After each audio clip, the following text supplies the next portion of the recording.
네, 네, 네. 녹화 말씀 챙겨줘서 감사하고요. 하진이 아버지. 예, 다시 여쭤보겠습니다. 말씀을, 질문을 드렸더니 갑자기 음성으로 해갖고 굉장히 웃긴데요. 예. 마가복음은 어디에서부터 어디로 진행되는 여정이 펼쳐진다고 했죠? 지난주에? 갈릴리에서 예루살렘. 그렇습니다. 정답. 갈릴리에서 예루살렘. 근데 거기서 갈릴리의 이야기를 조금 더 자세히 얘기하면은, 갈릴리를 주로 활동 배경을 하고 있지만, 그 갈릴리 호수를 중심으로 데카폴리스로 넘어갔다가, 다시 왔다가, 넘어갔다가, 왔다가, 이런 구도가 마가복음의 구도다라는 말씀 드렸죠. 근데 거기에서 갈릴리가 주 활동 무대였기 때문에, 갈릴리에서는 치병 기적, 이적의 다양한 이적들, 그리고 오병이어 기적, 이렇게 해서 모두가 함께 먹고, 모두가 낫고, 아팠는데 좋아지고 하는 일들은 전부 다 갈릴리에서 이루어집니다. 근데 반면에 그 갈릴리 호수는 어떻습니까? 거기를 넘어갈 때 일단 편하지가 않아요. 막 풍랑이 일어난다던가. 근데 사실 여러분 생각해 보십시오. 갈릴리 호수라는 게 별로 그렇게 큰 호수가 아닙니다. 그러니까 물론 그 동네에서는 굉장히 큰 물 웅덩이는 분명하지만 우리가 생각하는 것처럼 우리한테는 어렸을 때 여러분 그러지 않았습니까? 갈릴리 바다, 그죠? 예. 갈릴리 바다라고 여러분 어렸을 때 그 교회 다닐 때 그렇게 듣지 않으셨어요? 예. 왜냐하면 이 동네는 물이 굉장히 없는 동네였기 때문에 큰 물, 호수, 바다, 뭐 이런 거 있잖아요. 큰 저수지, 이런 거를 전부 다 같은 단어로 불렀습니다. 예. 그렇기 때문에 그거를 번역할 때 호수도 되고요, 바다도 됩니다. 이해되셨죠? 그런데 그 이야기 속에서 막 뭐야, 막 바람이 크게 불었다. 뭐 이런 이야기가 등장하니까 이제 그거를 번역하는데 그냥 조그만 물 웅덩이나 뭐 조그만 호수나 저수지라고 얘기하면 이상하잖아요. 저수지에서 큰 바람이 불었다면 여러분 이해가 안 되죠, 그죠? 그러니까 이게 이제 영어권으로 넘어가고 할 때 그게 바다로 번역이 돼가지고 우리한테 넘어온 겁니다. 그래서 여러분들 어렸을 때, 여러분 초등학교 때부터 교회 다닐 때 말이죠. 거기에서 왜 성경 그림 같은 거, 성경 동화, 이런 거 보면 여러분 예수께서 갈릴리 호수를 지나갈 때 모습이 뭐 어떻게 나와요? 막 엄청난 큰 바다에서 막 큰 풍랑이 있는 걸로 막 이렇게, 그렇게 여러분 그 그림이나 이런 거 보시지 않으셨어요? 그쵸, 예. 근데 사실은요, 실상은 그렇게 큰 우리가 생각하는 바다 같은 그런 풍랑이 있을 수는 없고요. 자, 말씀드리는 순간 이제 학범님과 허채은 등장했습니다. 네. 지금 이게 여러분 오늘 여러분이 느끼실지 모르는데 저는 굉장히 감동이 좀 있는 것이 체리 채은이 우리 이 공직적인 교회 모임에 처음으로 등장하는 것입니다. 네. 오늘이 말이죠. 3월 20일인데 말이죠. 3월 20일이 굉장히 우리에게 역사적인 날이다. 이거를 다른 분들은 까먹더라도 여기에 만파부영통 하시는 분들께서는 모두 다 오래도록 기억을 해주시기를 부탁드립니다. 네. 지금 보니까 허채은 씨는 눈을 왔다 갔다 하면서 말이죠. 앞을 보면서 앞에 이 인간들은 도대체 뭘 하고 있는 것이냐 이런 표정으로 이게 딱 보입니다. 그죠? 근데 지금 반면에 이제 체리 같은 경우는 아직 나는 그딴 거에 관심이 없다. 나는 오직 지금 엄마에게 관심이 있다. 뭐 이런 강력한 의지를 보여주고 있죠. 지금 이런 말씀을 드리는 건 뭐냐? 지금 그 채은이 체리를 보고 있는 걸 수도 있습니다. 나랑 약간 비슷하면서도 약간 다른 것 같은 저 아이는 누구이냐? 뭐 이런 표정을 짓고 있는 것 같기도 하죠. 그렇습니다. 네. 보세요. 체리가 계속 엄마 보고 있는 거 보세요. 진짜. 자, 다시 말씀드리겠습니다. 네. 네. 아이를 보고 있다 시간이 다 갈 것 같아서 이러면 안 될 것 같고요. 다시 정신을 집중하고, 이 90쪽으로 넘어오겠습니다. 자, 다시 돌아와서요. 그 마가복음에는 그래서 그 갈릴리 호수라는 것 자체가 굉장히 어떤 갈등의 공간으로 보여지는 겁니다. 실제로는 그렇게 풍랑이 일거나 그럴 수가 없어요. 이해되셨습니까? 예, 이게 이걸 알고 있는 게 중요합니다. 갈릴리라는 그 호수에서는 실제 이렇게 바다 같은 막 큰 풍랑이 일거나, 막 그럴 수가 없어요. 거기 그런 데가 아니에요. 그렇게 물이 많지 않아요. 그런데 그걸 그렇게 묘사했다는 건 뭘 의미하는 거예요? 문학적 장치입니다. 어떤 문학적 장치? 일종의 복선. 뭐야? 그 다음에 넘어가면 어떤 일이 벌어져? 좋은 일보다는 약간 갈등 상황이 벌어질 수 있다. 라는 것에 대한 어떤 복선이다. 이거를 여러분이 아실 필요가 있습니다. 이해되셨습니까? 네. 자, 그럼 넘어갔어요. 이제 그래가지고 호스카를 넘어갑니다. 그럼 데카폴리스라는, 이거 하품하고요. 자, 데카폴리스라는 그 10개의 도시가 있는데 그 10개의 도시는 뭐다? 로마가 팔레스타인, 그리고 이제 거기서 조금 더 가면은 그 지금의 이라크 지방이잖아요. 메소포타미아 지방. 그 일대를 안정적으로 점령하기 위해서 의도적으로 만든 그 식민 도시 같은 겁니다. 그러니까 우리나라 역사를 보면 어떨까요? 여러분 그 왜 종로가 왜 그 조선시대 500년 동안에 그 조선에서 가장 강력한 제1의 상권 지역이잖아요. 그쵸? 예, 그런데 이제 그거를 왜 일제강점기 때 그 종로 바로 인근에, 예? 일본에 의한 새로운 그 상권이 형성되죠. 그게 어딥니까? 그게 지금의 명동이죠. 예. 그래서 명동이라는 건 사실 그 남산자락 그 아래는 그 조선시대에는 거기는 어떤 동네였냐. 사실은 그 뼈대 있는 가문이긴 한데 돈이 되게 없어. 어. 혹은 그런데 이제 서울 경기권에 사는데 우리가 좀 괜찮은 집안이긴 해, 집안 자체는. 근데 돈이 별로 없어. 그런데 우리가 서울 안에 살고 싶어. 이런 양반들이 약간 가난한 양반들이 사는 데가 바로 그 남산자락입니다. 그러니까 왜 그 명동성당이 있는데 뭐 그 옛날 향림교회 자리, 그러니까 이런 자리들이 전부 다 뭐냐. 옛날에는 그래갖고 그냥 이렇게 조금, 예, 뼈대 있는 거 에헴 하긴 하지만 별로 돈이 없는. 그래서 그 동네가 그 도로 정비도 잘 안 돼가지고요. 남산에서 비가 오면은 남산에서 흘러내리는 물줄기가 그쪽으로 다 흘러내려왔다 그래요. 을지로 방향으로. 이렇게 되면서 그 일대가 전부 다 이렇게 비만 오면은 진창이 되는 그런 고개. 예. 예, 그래서 되게 이렇게 걸어다니기 쉽지 않은 그런 동네였습니다. 근데 이제 그런 동네가 일본 자본에 의해서 지금의 명동통이라는 게 이렇게 만들어지면서 개발이 된 거죠. 마찬가지로 데카폴리스라는 데는 원래는 그냥 예, 그 물 옆에 그냥 이렇게 토지 같은 그런 공간이에요. 농사짓는 공간. 근데 이 공간을 아까 말씀드렸듯이 로마가 점령을 하면서 자신들이 안정적으로 식민 통치를 하기 위해서 무려 10개의 도시를 만든 겁니다. 그래서 도시의 기능은 뭐냐? 그 지역을 통치하는 어떤 행정 기능도 있고요. 그리고 주변에서 반란이 일어나면 바로 정벌을 해야 되기 때문에 거기에는 군사적 목적으로 만들어진 군사도시. 즉 우리나라로 치면 왜 그 의정부 북쪽, 뭐 양주, 화천, 뭐 이런 데 있잖아요. 그런 데들이 뭐 인제, 원통 이런 데들 다 군사도시들이잖아요. 그러니까 그런 개념의 군사도시가 데카폴리스였다. 이렇게 보시면 됩니다.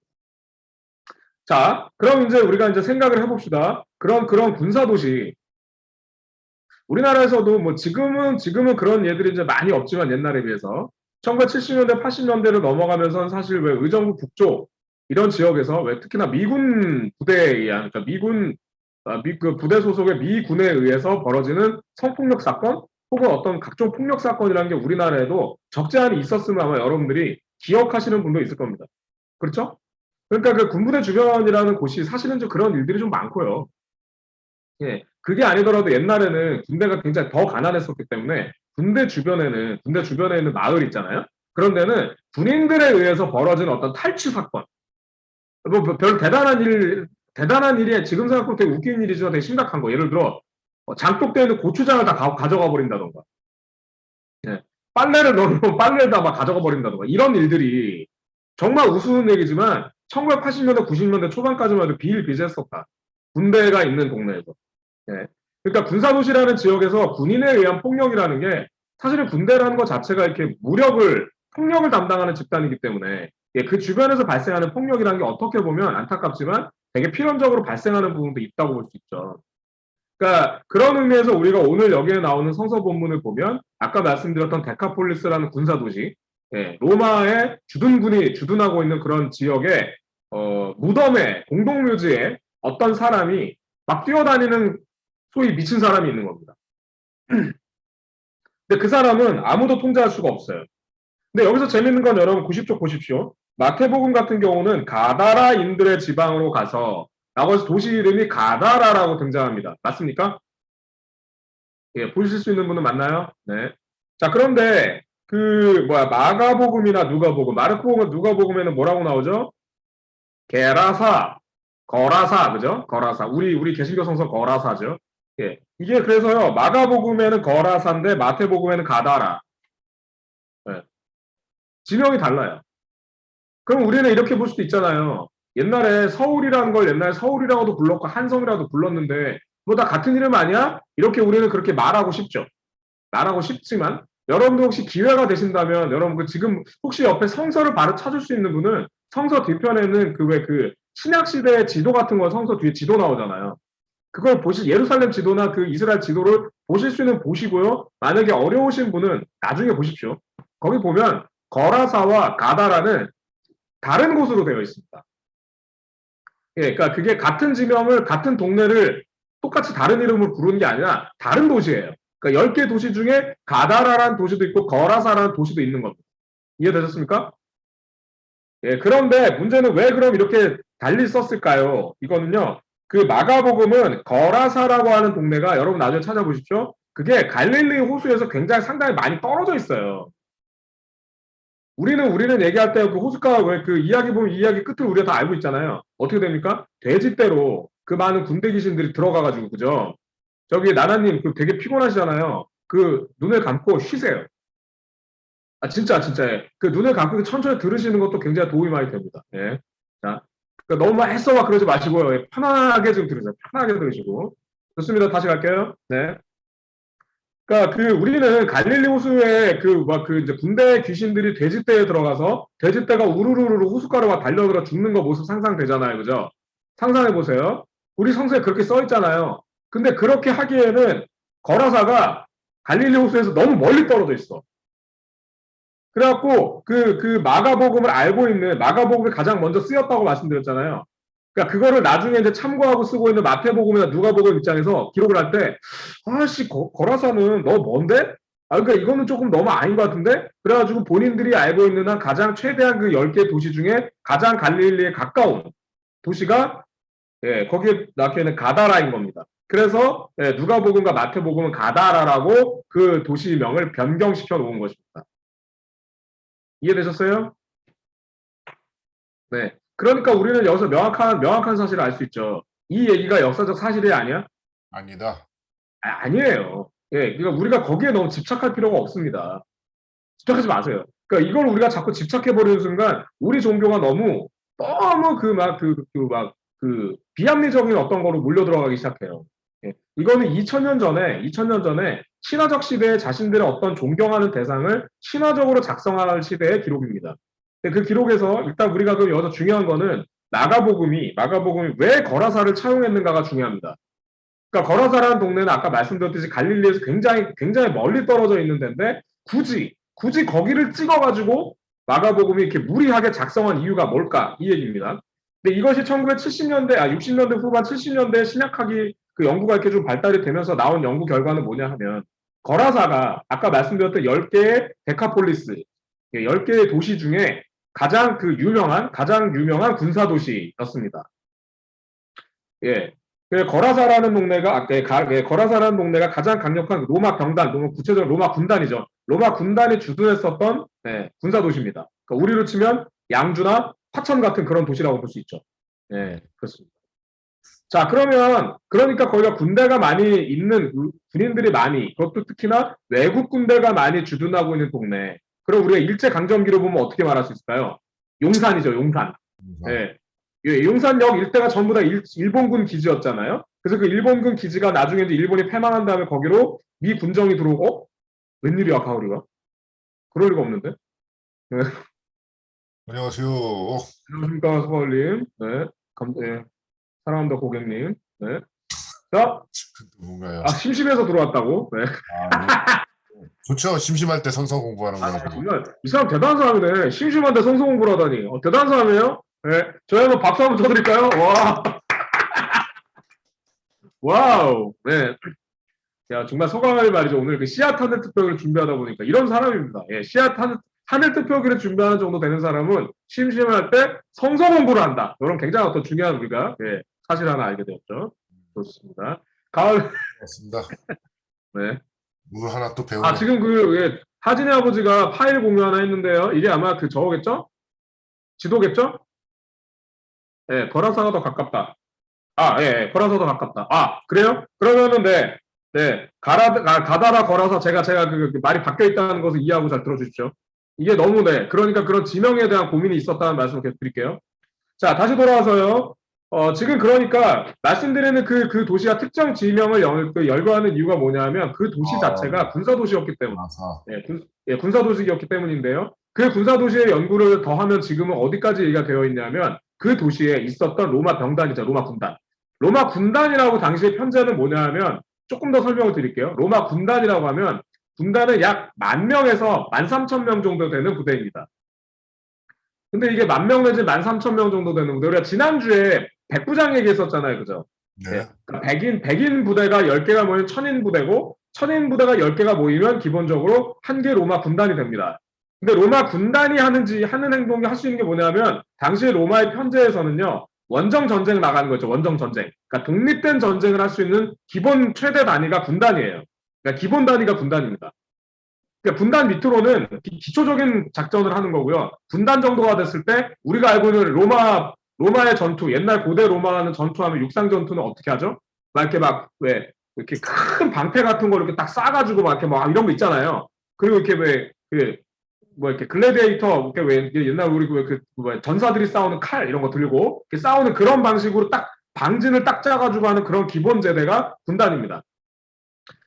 네, 이해되셨죠? 자, 그러니까 군단의 위치는 그런 부분에서 그냥 군인들이 많이 모여 있는 정도가 아니라 어떤 실제 작전을 행동을 할 수 있는, 구상할 수 있는 그런 단위를 말하는 거고요.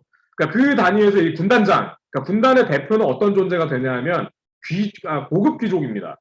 예, 고급 귀족이어서 이 사람은 군인뿐만이 아니라 뭐가 될 수 있냐면 그 로마에서 하는 실제 정치 있잖아요. 중앙 정치에 영향력을 끼칠 수 있는 사람들이에요. 이 군단장들이. 그래서 우리가 알고 있는 사람들 중에 그 군단장들, 그 대표적인 군단장, 폼페이우스, 뭐 이런 사람도 군단장을 했었던 경험이 있고요. 그리고 왜 로마에, 이후에 이제 로마가 그 오현제 시대라는 아주 이렇게 똑똑한 정치를 잘했다고 하는 그 황제의 시대가 지난 다음에, 그 다음에 저희 군인 황제의 시대가 쭉 이어지거든요. 그 군인 황제 시대에 되게 많은 사람들이 이와 같은 군단장을 역임했던 사람들이 그 군대의 힘을 가지고 중앙 정치에 개입해가지고 황제가 되는 경우가 굉장히 많았습니다. 네. 실제로 그래서 그 유대 전쟁, 유대 독립 전쟁을 아주 잔인하게 짓밟았었던 군단장도 나중에 황제가 됩니다. 뭐 이런 선례들이 있죠. 자, 다시 돌아와서요. 그래서 여기에 특히나 이 도시에 있었던 그 군단에 최근의 연구 결과에 의하면 그 군단에서는 군단의 그 부대는 부대 깃발 있잖아요. 군기. 그쵸? 예, 그 군기에, 거기에 주둔했었던 부대 중에 그 군기에, 검은색 돼지를 이렇게 그려놓은, 군기가 발견되기도 한다고 합니다. 고고학적 발굴에서. 예. 그러니까 우리가 이제 이런 부분들 유추해 볼 때 이런 생각들을 이렇게 합리적인 추론을 할 수가 있죠. 왜 거기에서 돼지에 뛰어들어서 죽었던가. 여러분이 아시지 않습니까? 사실 유대교 전통에서는요, 유대교 전통에서 돼지는 먹을 수 있는 동물이에요? 아니에요? 아닙니다. 부정한 동물이기 때문에 먹을 수가 없어요. 네. 소는 먹을 수가 있지만 돼지는 먹을 수가 없죠. 그렇죠? 근데 반면에 이제 힌두교 같은 경우는 어떻습니까? 예, 힌두교에서는 소는 숭배의 대상이기 때문에, 그러니까 신의 화신이잖아요. 신의 화신? 네, 그래가지고 함부로 이렇게 도축하거나 하지 않죠. 근데 반면에 돼지는 먹을 수 있죠. 그러니까 힌두교에서는 돼지는 먹을 수 있지만 유대교 이쪽 전통에서, 서남아시아 전통에서는 돼지는 함부로 먹을 수 없습니다. 신기하죠? 왜 그랬을까요? 이건 좀 나중에 더 생각해 보고요. 아무튼 그러니까 이런 상태인데, 그러면은 이 일대에 돼지가 있었다. 그럼 그 돼지가 역사적으로 있었다고 본다면 그 돼지는 누구를 위해서 키워진 거겠어요? 유대인을 위해서겠어요? 로마인을 위해서겠어요? 이방인들이죠. 네, 그렇죠. 로마인을 위해서 지배자의 식탁을 풍요롭게 하기 위해서 돼지가 길러졌을 겁니다. 자, 그럼 거기서 돼지를 기르는 노동은 누가 했을까요? 유대인들이 했겠죠. 네, 유대인들이 했겠죠. 지배당하는 이들이 했겠죠. 피지배 계급이 했을 겁니다. 이제 여러분 점점 이 이야기의 윤곽이 느껴지십니까? 자, 다시 돌아가서요. 데카폴리스라는 곳에는 여러 가지 도시들이 있었고 그 도시에는 군사도시들이 있었습니다. 그리고 이 군사도시들은요. 그 군사도시 주변에는 군인들에 의한 폭력들이 자행됐었고, 근데 이 부대가 그냥 부대가 아니라 어떤 부대야? 점령군이야, 점령군. 외국에서 들어온 점령군. 그러니까 그 땅에서 지들 멋대로 해도 문제가 없는 동주처럼. 그런 부대였죠. 사실 20세기에 있는 전쟁에서도 말이죠. 20세기에 있는 전쟁에서도 사실 전쟁 상황에서 왜 그 점령군이 점령 지역에서 자행하는 반인권적이고 정말 반인간적인 폭력은 상상을 초월하는 폭력들이 20세기에도 많이 행해졌죠. 네, 여러분 아주 대표적으로 어떻습니까? 유고슬라비아 내전 같은 경우에요. 그 20세기에 있었던 전쟁이잖아요. 불과 몇십 년 전에 있었던 일이죠.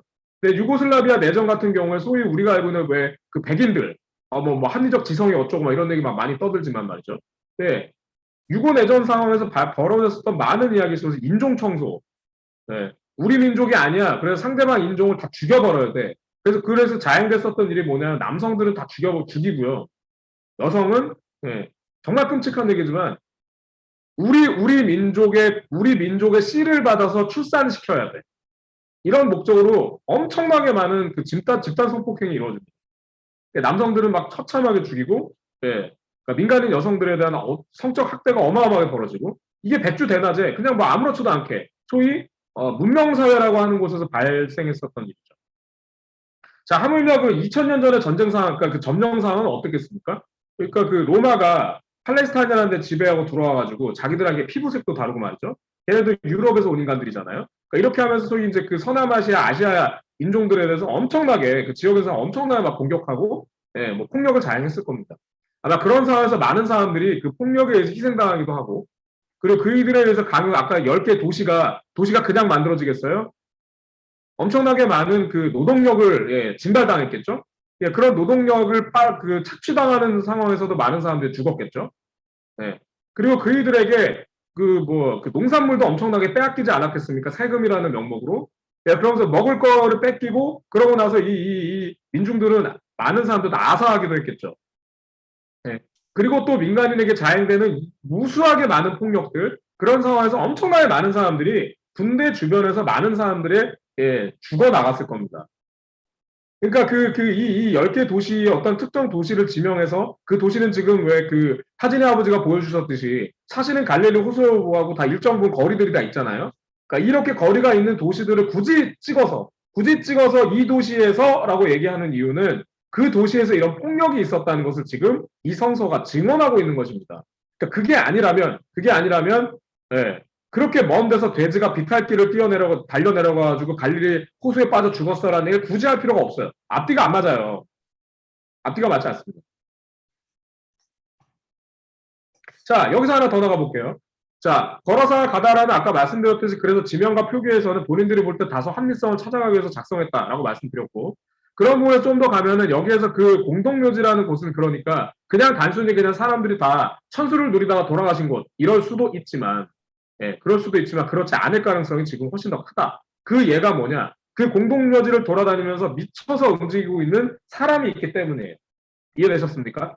이거는 소위 이 광인은 그냥 그 개인의 어떤 예, 정신적인 어떤 질환의 문제가 아니라, 말씀드렸듯이 그 시대와 그 상황에서 어떤 부분에 있어서의 폭력에 희생된 사람들을 상징한다고 볼 수 있습니다. 이해되셨습니까? 네. 그런 부분에서 이 사람은 지금 보세요. 어떤 존재냐면, 예, 마가복음에 보면요. 어떤 사람도 쇠사슬로 그를 묶을 수 없고요. 그는 낮이나 밤이나 항상 무덤과 산에서 외치면서 돌로 자신을 막 찢습니다. 여러분 한번 생각해 보세요. 여러분, 왜 그런 거 여러분 혹시 아십니까? 억울하다. 분하다. 그럴 때 우리가 하는 행동, 말하지 않고 행동으로 표현한다. 그럼 우리가 어떻게 행동합니까? 분하다. 어떻게 행동할 수 있죠, 여러분? 자해하죠, 자해. 네, 자해야 합니다. 막 바닥을 막 치거나, 아니면 가슴을 막 때리잖아요. 그죠? 막 가슴을 때립니다.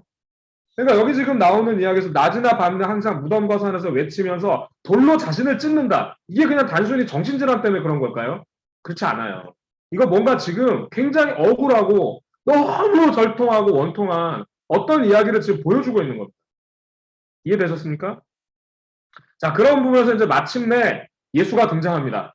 등장한 예수께서 이제 얘기합니다. 너는 누구냐? 이렇게 물어보는 거죠. 너는 누구냐? 이게 참 재밌습니다. 그러니까 예수께서 말씀하시는 내 이름이 뭐냐? 그러니까 넌 누구냐? 그러니까 존재를 물어보는 거잖아요. 그죠? 네. 그러니까 이게 왜 몇 번 말씀드렸죠. 예수의 치병 기적과 그 당시 서남아시아 일대에 있었던 되게 무수한 그 치병 이적을 행했던 사람과의 많은 차이점 중에 대표적인 차이가 뭐라고요? 네, 카리스마적인 치유가 아니라 대화한다는 겁니다. 낫기를 원하니? 그렇습니다. 정말 낫기를 원한다면 너는 나을 거야. 라고 말하는 방식. 네. 카리스마적 치유자는 내가 너를 낫게 한다. 내 눈을 바라봐. 너는 좋게 되고, 내 눈을 바라봐. 너는 다 낫게 되지. 이게 카리스마적 치유잖아요. 근데 예수의 이야기는 카리스마적 치유가 아닙니다. 본질과 본질이 만나는 행위가 먼저 이루어져요. 오늘의 이야기를 보십시오. 거기 보면 광인이 있는데 아무도 그를 통제하지 못해. 그러니까 아무도 이제 그를 상대하지 않습니다. 모든 관계가 끊어져 있는 사람이에요. 근데 이 사람에게 예수가 찾아가서 묻습니다. 너의 이름이 무엇이냐? 너는 누구냐? 이 얘기가 누가복음에 등장하죠. 자, 근데 거기에 대해서 이제 말하는 게 뭡니까? 예, 여기 우리 성서에는 이제 마가복음과 누가복음 여기 책에는 대부대입니다라고 번역되어 있습니다만은 이게 우리가 갖고 있는 개신교 성서에는 군대입니다라고 번역되어 있죠. 옛날 개역 한글판에는 군대니다라고 이렇게 번역되기도 했죠. 그래서 여기 군대라고 하는 게 레기온이라는 말을 번역한 건데요. 그 레기온이라고 하는 말이 아까 말씀드렸던 로마 군의 군단을 말하는 게 레기온입니다. 예. 그러니까 이건 단순히 그냥 부대입니다, 군대입니다, 대부대입니다 이렇게 말하는 것보다는 저는 솔직히 그냥 레기온입니다, 혹은 군단입니다라고 말하는 게 훨씬 더 적합한 지칭이 아닐까 생각이 듭니다. 그런데 여기 보시면 마태복음 보세요, 여러분. 마태복음에 혹시 군대라는 표현이나 대부대라는 표현이 있나요, 없나요? 없네요. 없죠. 없는 거 맞습니까? 다시 천천히 보세요. 있습니까, 없습니까? 없죠. 맞나요? 예. 예, 없어요. 마태복음에는 군대에 대한 표현이 없습니다. 왜 그럴까요? 예, 이거는 제가 볼 때는 여러분 일단 어떠세요? 왜 없는 것 같습니까?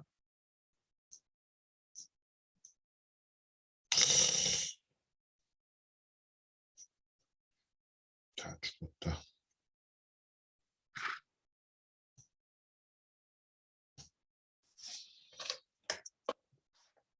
이거는 사실 정확한 답은 없습니다. 정확한 답은 없는데요. 그 신학적 판단으로 해볼 때는 그런 마음이 있죠. 우리가 왜 그 마태복음이라고 할 때 마태복음이 그 유대교에 굉장히 친근하다는 얘기를 몇 번 한 적 있죠. 예, 기억나십니까? 자, 그런 의미에서 이 마태복음에 저술을 했던 사람들은요, 그 유대 전쟁 이후에 쓰여진 글이에요. 그러니까 이들은 유대 전쟁을 기억하고 있는 사람들입니다.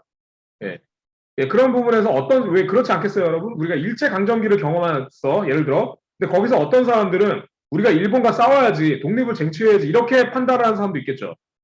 그런데 어떤 사람들은, 또 많은 사람들은 어떻겠어요? 일본이 너무 무서워요. 우리가 한거하기엔 너무 두려운 존재들입니다. 일본 순사는 너무 무서워요. 일본 헌병이 너무 무섭습니다. 그럼 어떡하죠? 일본을 잘 언급하지 않겠죠.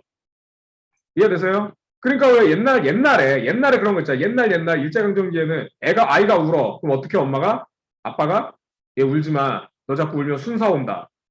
이런 말을 했다고 하잖아요. 예, 너무 무서우니까. 그러니까 너무 두려운 존재는 말하지 않는 거예요. 건드렸다가는 그 말을 했다가는 뭔가 문제가 될 수 있으니까. 그쵸? 네.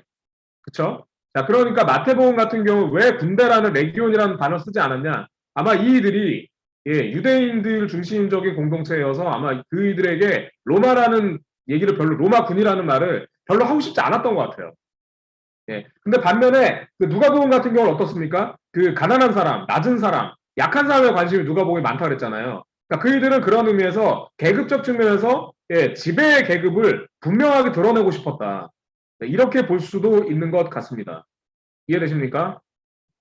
네, 그런 의미에서 같은 내용을 얘기하고 있지만, 그러니까 마가복음을 보고 지금 마태복음과 누가복음이 자신들의 복음서를 쓰고 있는데요. 그 과정에서 마태복음은 레기온이라는 단어를 삭제시켰고, 누가복음은 그것을 그대로 차용하고 있다.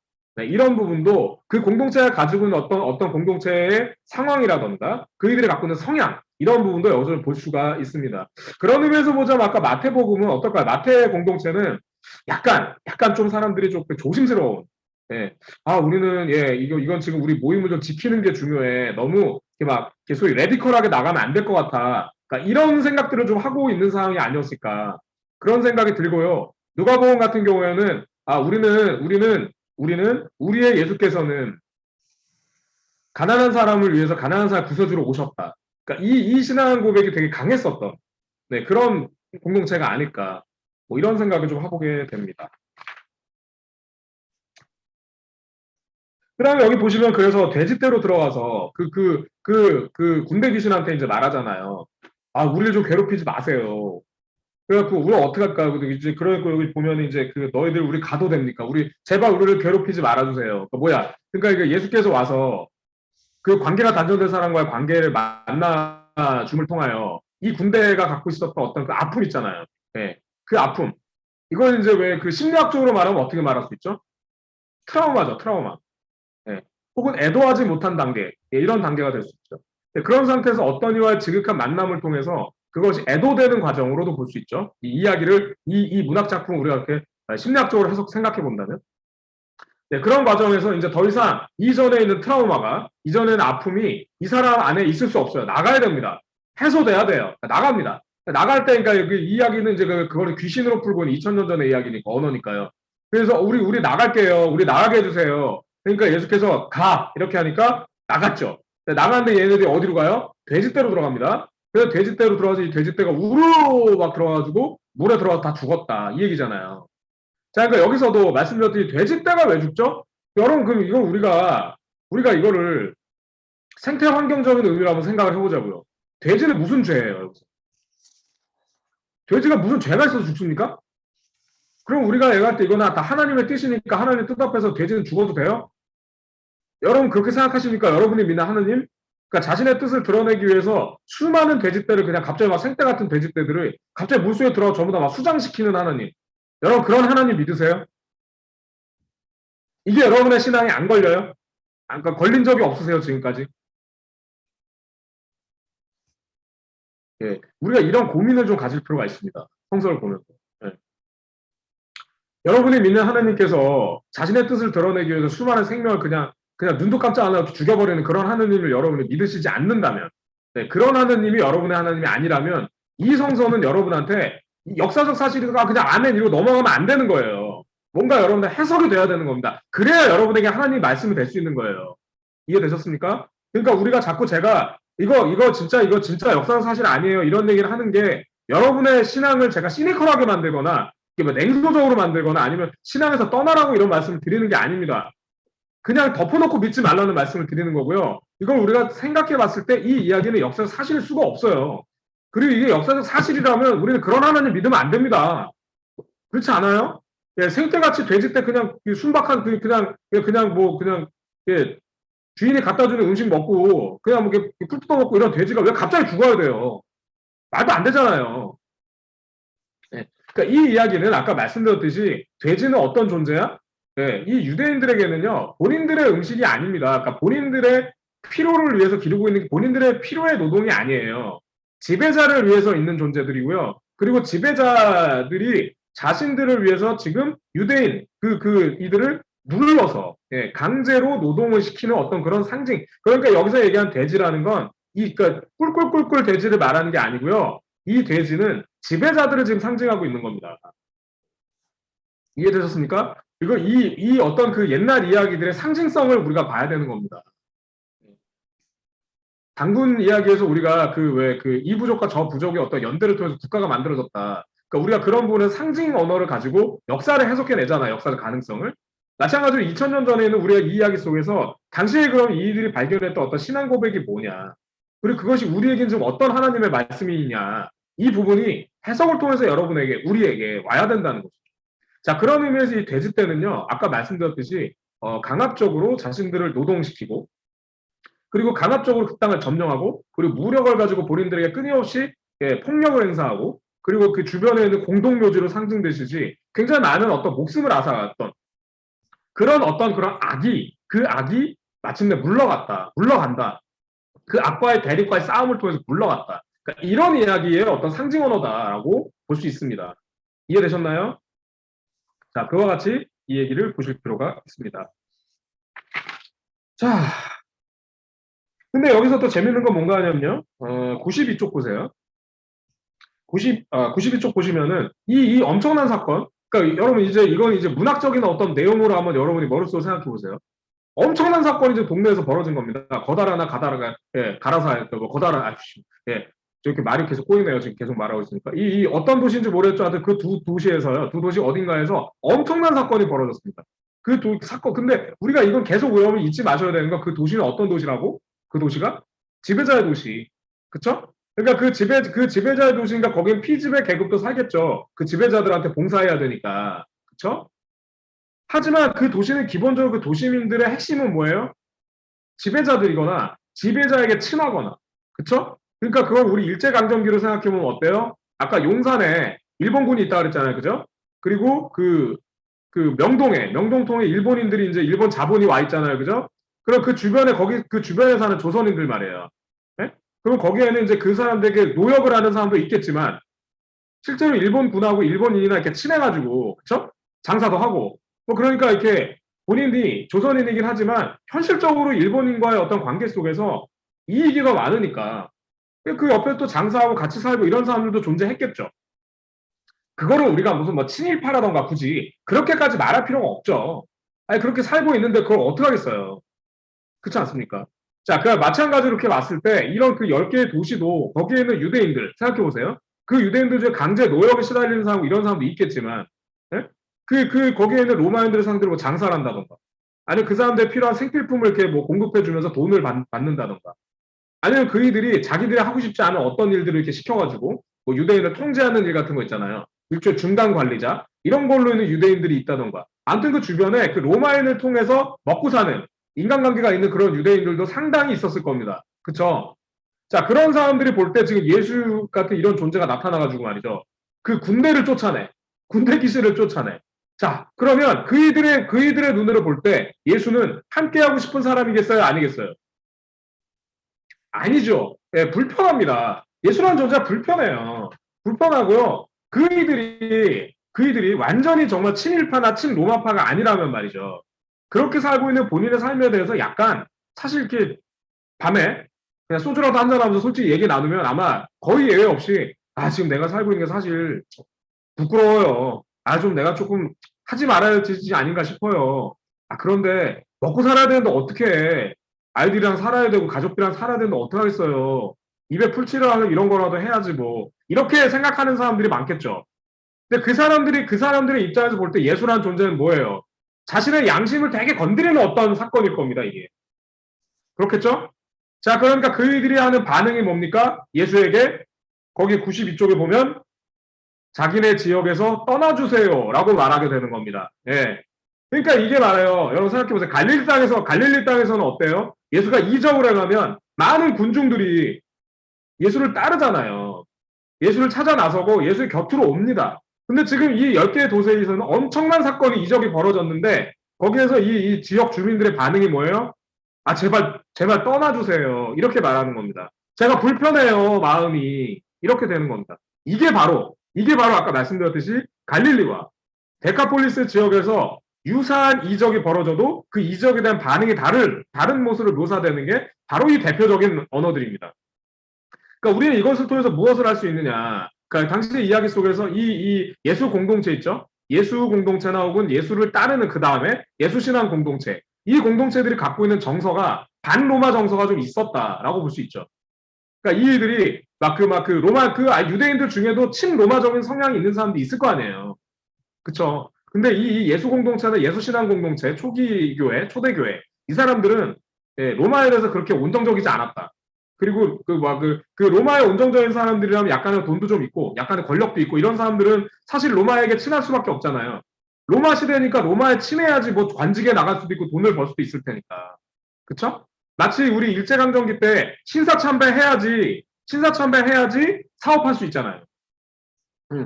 신사참배해야지 공적인 활동을 할 수 있잖아요. 그리고 자기 이름을 일본식으로 창씨 개명을 해야 관직에도 나가고 선생님도 될 수 있잖아요. 그 당시에는 창씨 개명을 안 하면 공식적인 사회활동을 전혀 할 수가 없었잖아요. 이해되시죠? 네, 그런 분들도 있었을 거예요. 그런데 지금 그 예수신앙 공동체나 예수 공동체는 그런 부분에서 되게 반로마적인 정서가 굉장히 강했던 분들로 생각해 볼 수가 있습니다.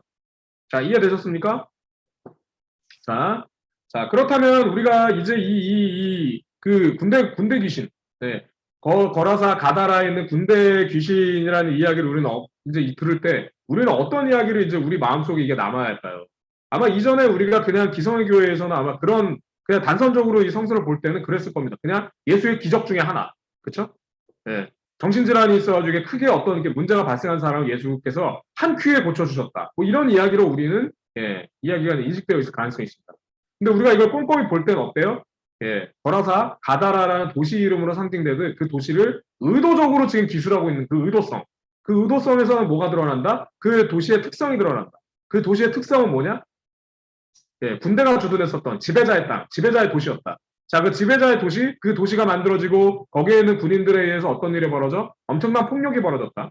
그래서 그 폭력에 의해서 많은 사람들이 죽거나 희생당했다. 그러니까 거기에 공동묘지라는 뜻으로 상징되는 그 많은 사람들의 집단 죽음으로 상징되는 그곳에서 미쳐 있는 광인, 그래서 돌로 자신의 몸을 막 때리는 이 광인의 행동은 그와 같은 어떤 폭력들, 그 폭력 희생된 어떤 사람, 그리고 그 희생을 잊을 수 없는 어떤 사람, 그게 내재되는 어떤 아픔, 이런 것을 상징하고 있다. 거기서 예수께서 그럼 보이는 이 행동은 무엇이냐? 네, 그이와 만나고 그이와 연대하는 어떤 방식의 행동이다. 네, 그렇게 해서 그게 그 군대가 떠나는 모습은 무엇이냐? 그렇게 해서 그 폭력의 대상과 싸워서 그이들을 물리쳐내는 어떤 방식의 이야기가 바로 이 사건이라고 볼 수 있어요.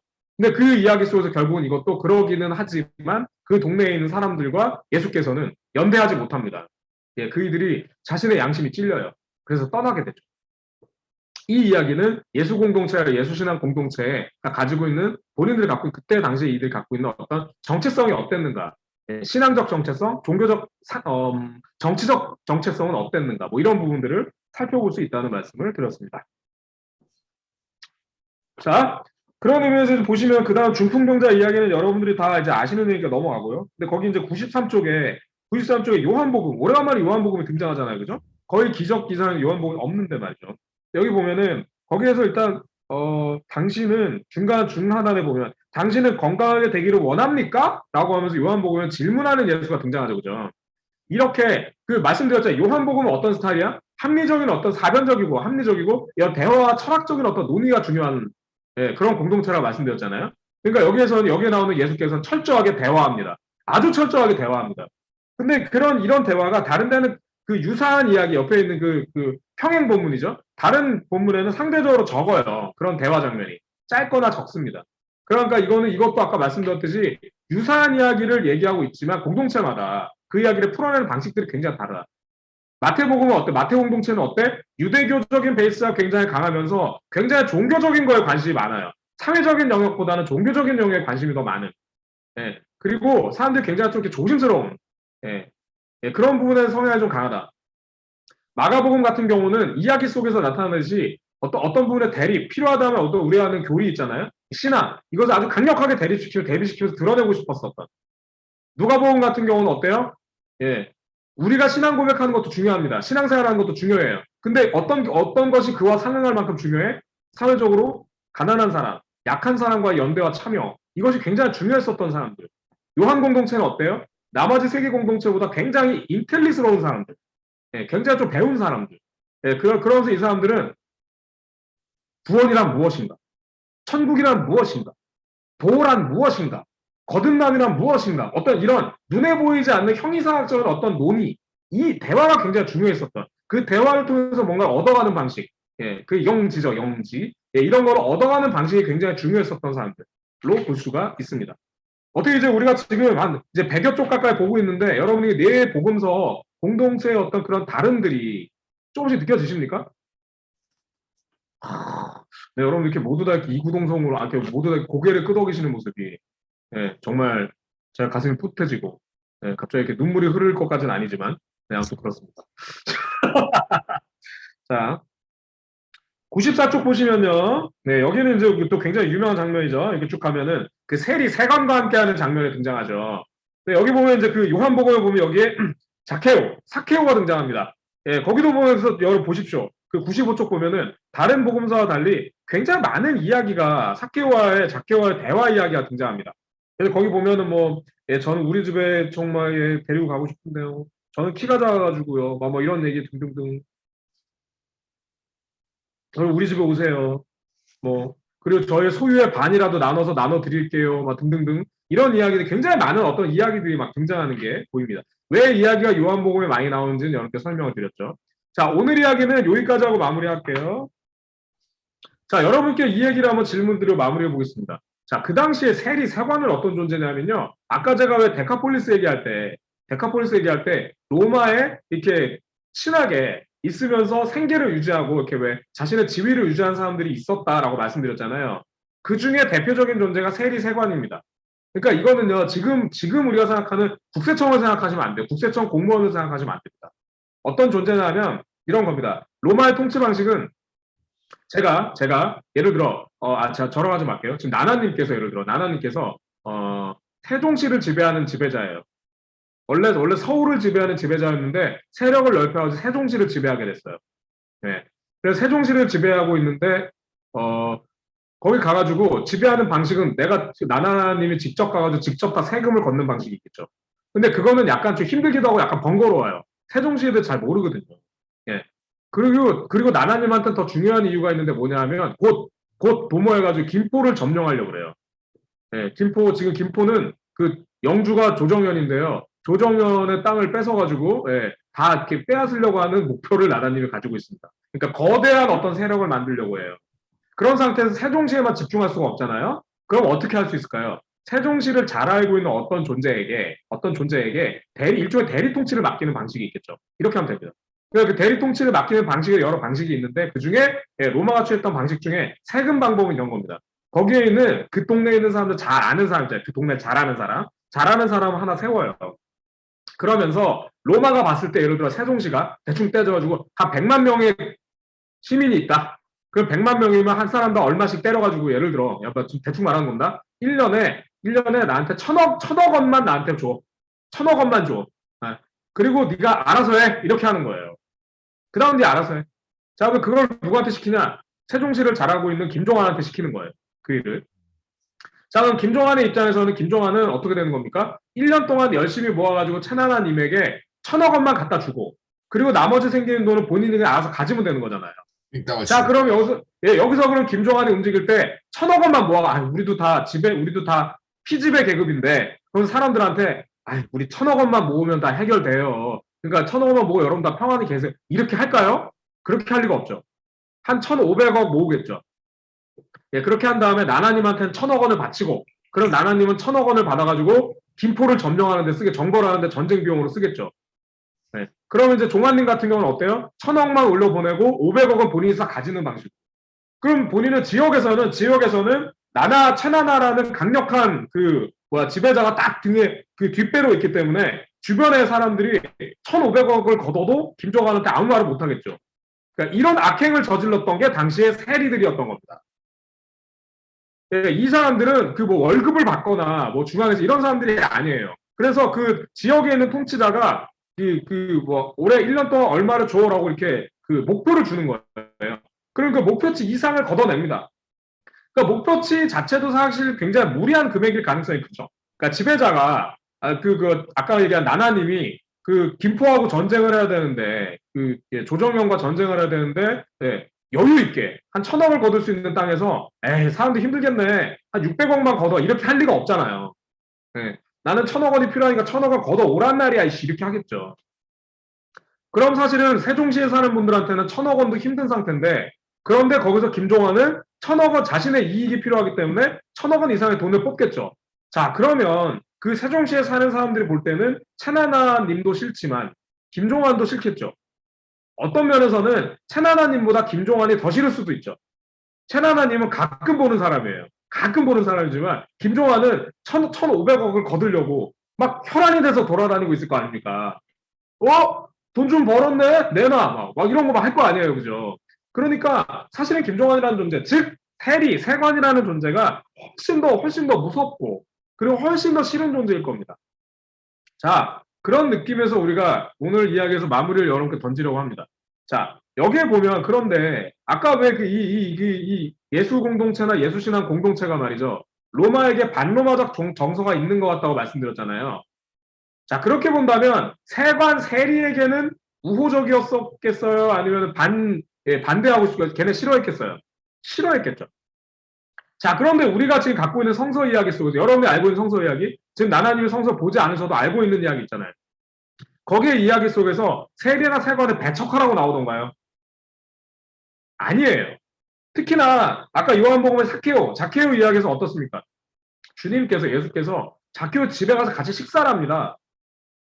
그 당시 같이 밥을 먹는다는 건 어떤 의미죠? 이게 유대교적 관례 안에서는 더러운 존재하고는 밥을 먹지 않아요. 왜냐하면 더러운 존재랑 같이 밥을 먹으면 나도 더러워지기 때문이에요. 네. 그러니까 죄인하고 같이 밥을 먹으면 나도 죄인이 되는 겁니다. 그래서 같이 하지 않아요. 자, 그런데 그럼 주님께서 삭개오와 같이 밥을 먹었다. 어떻게 되는 겁니까? 그냥 밥 한 끼 먹은 게 아니에요. 그냥 친구가 되는 겁니다. 자, 여러분. 이게 여러분에게, 이건 왜 복음서 공동체는 왜 세리 세관에 대한 얘기가 이렇게 중요했을까요? 이 얘기를 우리 생각하고 오늘 마무리해 보겠습니다. 자, 여러분, 이렇게 말씀하신 게 가능하신 분은 좀 말씀을 해주세요. 왜? 반로마적인 정서가 강했던 예수 공동체, 예수신앙 공동체에서 그들의 빌붙어가지고 살았던 세리 세관에 대해서 왜 이렇게 온정적이었을까요?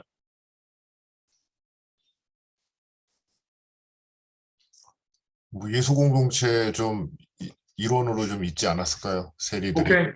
오케이. 예. 예수 공동체나 예수신앙 공동체 구성원들 중에 음, 세리이거나 아니면 전직 세관 출신, 전직 세리 출신 이런 사람들이 있었을 가능성을 생각해 볼 수 있습니다. 음, 네. 그러니까 왜 우리가 역사적 예수 공부할 때 이 얘기가 한번 나왔었어요. 기억하실지 모르겠습니다. 그러니까 예수 공동체가 움직일 때 예수 공동체의 첫 번째 제자들은 어떤 사람들? 가난한 사람들, 농민들. 그러니까 예수 같은 사람들이었겠죠. 근데 이제 이 운동이 조금씩 확대되면서 유명세를 타게 되면서 거기 이후에 결합하는 사람들 중에 어떤 사람들이 있어? 예, 지역 서기관, 지역에서 글 좀 아는 사람들, 이런 사람들이 함께 참여해. 그렇게 참여하는 사람들 중에 세리라는 존재도 있었을 가능성을 얘기한 적이 있습니다. 근데 이들은 어떤 사람들이겠어요? 아까 말씀드렸잖아요. 그 일을 하긴 했어. 그리고 돈도 벌었지, 사실. 그리고 막 떵떵거리고 살았어. 근데 자기 마음속에 어떤 게 있어? 양심에 찔림이 있는 거예요. 이렇게 하면 안 될 것 같은데. 나 좀 그렇지 않나? 밖에서 아닌 척하고 살죠. 예. 다 세관 날이 이렇게 하니까 살겠지만, 뒤돌아서서, 이렇게 하면 아닐 것 같아. 이런 고민이 있는 사람들이 있었겠죠. 그쵸? 예. 근데 그런 사람들 중에 우연하게 예수를 만나거나 예수의 이 가르침을 들었어. 그래서 이 사람들 삶이 바뀐 거야. 그래서 이들이 같이 참여하게 되는 거죠. 그러니까 아마 그게 예수 운동에도 있었을 거고요. 예수 신앙 공동체, 그러니까 예수 이후에 이 복음서 공동체들의 시대나 초기 교회 공동체에도 전직 세리나 이런 사람들이 있었을 겁니다. 이해되세요? 자, 그런데 이제 문제는 뭐야? 특히 우리가 마태복음 예를 한번 들어봐요. 마태 공동체는 유대교적 색채가 강하다 그랬잖아요. 그러니까 유대인들의 마음속에서 세리는 어떤 존재야? 자신들을 피 빨아먹어서 산 존재들이잖아요. 그쵸? 자, 그러니까 예를 들어 같이 모여서 예배는 드려. 같이 모여서 밥은 먹고 예배는 드리는데 다수의 거기에 있는 유대인들이 볼 때 거기에 속해 있는 세리 출신, 전직 세관이 꼴배기가 싫겠어요? 좋겠어요? 싫어요. 저 새끼 때문에 말이야. 저 새끼 때문에 말이야. 내가 전에 우리 집 모두 뺏기고 말이야. 우리가 굶고 말이야. 친로마 새끼. 이런 생각 하지 않겠어요? 그렇겠죠. 그러니까 이런 게 공동체에 아마 구체적으로 공동체가 어떤 화합해서 뭔가를 해보는데 굉장히 어떤 저해 요인으로 작용했을 가능성이 있습니다. 네. 아마 그런 부분에서 이런 이야기들은 그가 세관 맞아. 그래서 세리 맞다고. 그러니까 그거 잘했다는 얘기가 아니야. 그 여기 보면 사케오이가 그렇잖아요. 제가 부당하게 취한 것이 있으면 2배 갚겠나이다 이렇게 하는 거예요. 그게 뭐야? 그냥 다 묻고 넘어갑시다 이 얘기 하는 게 아니에요. 여러분, 그 영화 옛날에는 영화 밀양이라고 있잖아요. 예, 그쵸? 그 영화 밀양에 보면 어떻습니까? 거기 보면 전도연의 아이를 그 동네 아저씨가 죽이잖아요. 그쵸? 근데 그 사람을 전도연이 고민하다가 용서해 주려고 갔는데 그 사람이 그 죽인 그 살인자가 뭐라고 말하죠? 이미 하나님께서는 저를 다 용서해 주셨습니다. 그래서 저는 눈처럼 깨끗하게 되었습니다. 이렇게 말하잖아요. 그래서 전도연이 완전 거기서 꼭지가 날아가 버리는 거 아니에요. 아니 내가 용서를 안 했는데 누가 용서를 하냐고. 그쵸? 자, 그러니까 여기 이야기 속에서 지금 이 복음서가 말하는 건 옛날에 그랬잖아. 근데 좋은 게 좋은 거잖아. 야, 그냥 넘어가자. 이 얘기를 하고 있는 게 아니에요. 지금 보면, 그거 잘못 맞아. 너 그거 인정해야 돼, 세리. 이 얘기 하는 겁니다. 그런 세리에게 너 그거 공식적으로 사과하고, 그리고 그거 잘못 뉘우치고, 그리고 어떤 구체적인 행동을 보여야 돼. 라고 말한 거예요. 자, 그러면서 공동체 전체한테는 지금 뭐라고 말하는 겁니까?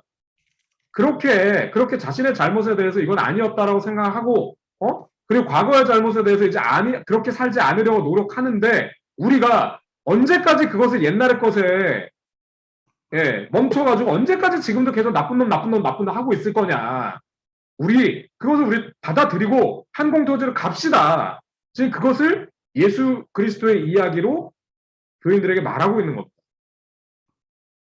이해되셨습니까? 아마 그렇게 본다면 직접 세리나 세관이 있었을 수도 있고요. 아마 그와 같이 뭐 옛날에 이랬을 수 있죠. 이게 뭐 그 초기 교회라는 게가 막 이렇게 뭐 막 탄압도 받고 막 그랬잖아요. 그러니까 그럴 때 막 탄압받고 그럴 때, 아, 나 저기 이제 더 이상 예수 안 믿어요? 그러면 나가버린 사람도 있었겠죠. 아, 생계가 어려워지고 막 목숨의 위협이 오니까. 근데 약간 이제 그 이제 탄압의 시대가 끝나. 그러면 어떻게 되죠? 스멀스멀 또 찾아올 수도 있잖아요. 그런 사람들이. 그러면 그럴 때 어려운 시대를 막 어렵게 거쳐갔던 사람과 대충 막 도망갔다 다시 온 사람들, 막 이런 다양한 사람들이 막 섞여 있겠죠. 그럴 때, 누구는 선하고, 누구는 정의롭고, 누구는 악하고, 누구는 쟤는 부정하고, 막 이런 이야기가 내부에서 막 있었겠죠.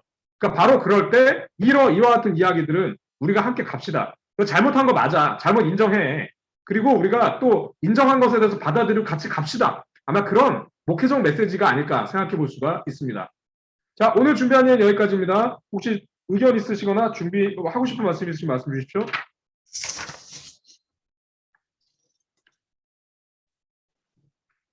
제가 한마디 할게요. 예. 네, 그 아까 말씀하신 것 중에서 요한복음이 아니고 누가복음인 것 같고요. 아, 그렇군요. 제가 보면서 잘못 네. 말씀드렸습니다. 네.